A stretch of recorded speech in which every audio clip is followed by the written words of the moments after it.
বহুত ইমাম সাহেব হলে জুমার দিন কুর ফজর রক্তর আলিফ লাম মিম সাজদার হালাতা আলাল ইনসান ওগুতা পড়ইন না 2 মাসে 3 মাসে একদিন একটা পড়িবা তার মর্জি মতো বুঝা যায় সুন্নত মানে আমি যেদিন করবো এদিন সুন্নত হইবার যেদিন না আপনার এই এখতিয়ার খেয়ে দিল ফথুল কদিরের মধ্যে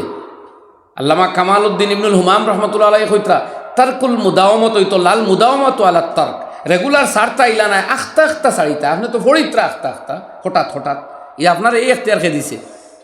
এমনিও শুক্রবার বন হলতা বন করতে করতে এখন ফজরও তো আইয়া ইনফরমেশন পাওয়া যায় যে আজকে বোধহয় জুম্মা এখন ইমামে যদি এগুতাও দয়া করি আপনি বাদ দিলেন তো জুম্মা বুঝবার আর খুতবা দেখার আগে কোনো আলামত নাই বুঝলেন কি তা কইছি খুতবা দেখার বাদে বুঝবাইলাই জুম্মা বা এটা করবা না হলে মিলিয়ে আমরা দিন মিটাই লিয়ার দেখি না আউযুবিল্লাহ নবীর সুন্নত মুটলে আর দিন কি তো হইব না একবারে বুঝতা না কেন আপনার এইখান খেয়ে না করলো কিছু বুঝার চেষ্টা করুক না না আম মানুষও কিছু বুঝার চেষ্টা করুক দিনের এখতিয়ার হকলোর আছে হকলোর আবশ্যকতা আছে যার যার ক্ষমতা মতো আমরা দিন বুঝতাম হ্যাঁ ইমাম সাহেবের দায়িত্ব বেশি ওই লাগে ইমাম সাহেব এখান খইয়া যে ইমাম হলোর দায়িত্ব বেশি আর এই আয়াত কোরআন শরীফ আইছে ইয়াউমান আদউ কুল্লা উনাসিম বিইমামিহিম আল্লাহ হর কওমরে তার ইমাম সহ ডাকিব ইমাম দি মুরাদ যদিও সে কইতা নেক আমল একগুরে কইতা কিন্তু সর্দার আমার মনে ওর যদি গাঁওর ইমামরে আল্লাহ জিকাইলেন যে তোমার তত্ত্বাবধানে এই গাঁত বহুত নাফরমানি হইল আপনি দেখিয়া কিন্তু প্রতিবাদ সাব্যস্ত করলা নাকি বেশ তাকি বেশ ইমামতি গেলেও না এর বেশ তো কিছু হইল না অনে যদি আল্লাহ জিকাইলায়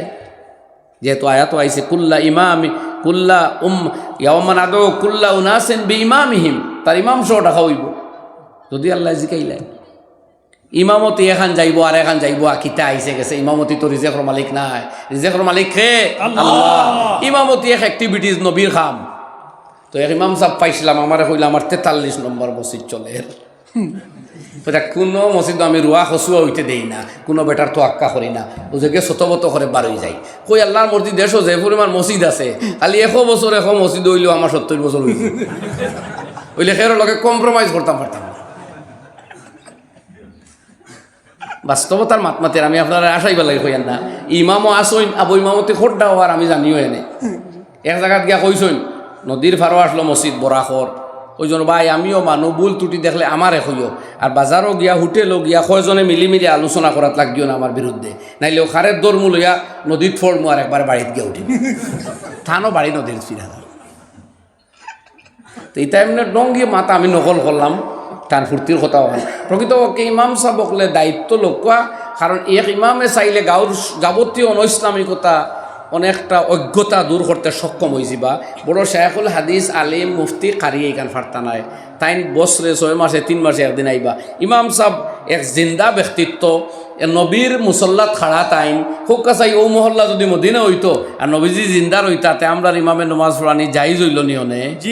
এই মুসল্লাত কে খাড়া হইলানে সাইয়্যিদুল মুরসালিন নবী মুহাম্মদ সাল্লাল্লাহু আলাইহি নবী উপস্থিত নাই আর নবীর মহল্লাত আমরা নাই আর নবীজি জিন্দা ইনো নাই করিও তো ইমাম নমাজ পড়াইতা ইমাম সাহেব তো ইমাম খার মুসল্লাত খাড়া নবীর জায়গা એટલે ইমামের মর্যাদাও অত খান বুঝুন জানি মগর ইমাম সাহেবে মর্যাদার অপব্যবহার করবা না কোনো জায়গাত আছে ওইদিনও আমার একজন কইলা মানুষ এগু নমাজি আইলে ইমাম সাহেবে কইন হায় রে একটা নমাজি ওই গোয়া বাদ দিলায় আরও কইলার বাপ মরছুন কয়দিন নমাজও আর কইলা আল্লাহ এগু তো মরান নমাজি ওই গোয়া বাদ দিলায় ওলা নমাজও মানুষের তুটি ধরতে কই তুই এটা কিনা তোর নমাজ বেটা ও কুদাই খাদাইয়া কিন্তু ইমামরে বুঝাই দেওয়া যায় না গাঁর গুন্ডা হয়ে গোয়াত করেন এটা একটা সন্ত্রাস কিন্তু এটা একটা টেরোরিজম যে ইমামর এত বেশি মর্যাদা যে ইমামতির কোনো তুলনা নাই দুনিয়ার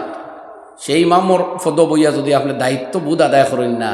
তে আল্লাহর কাছে আপনিও আটকি যাবা গাওয়ালা আটকিব আপনারে বালা বেতন দেয় না খেনে আপনার সহযোগিতা করে না খেনে আপনার কাছ থেকে দিন শিখে না খেনে আপনি আটকিবা আপনার ক্ষমতা অনুযায়ী চেষ্টা করেন না খেনে আল্লাহ তাআলা আমরা সকলরে খোয়া শুনা থেকে বেশি আমল করার তৌফিক দেখুয়া খুলুস লিল্লাহি তোর তৌফিক দেখুয়া আমিন ওয়া আখিরু দাওয়ানা আলহামদুলিল্লাহি রাব্বিল আলামিন।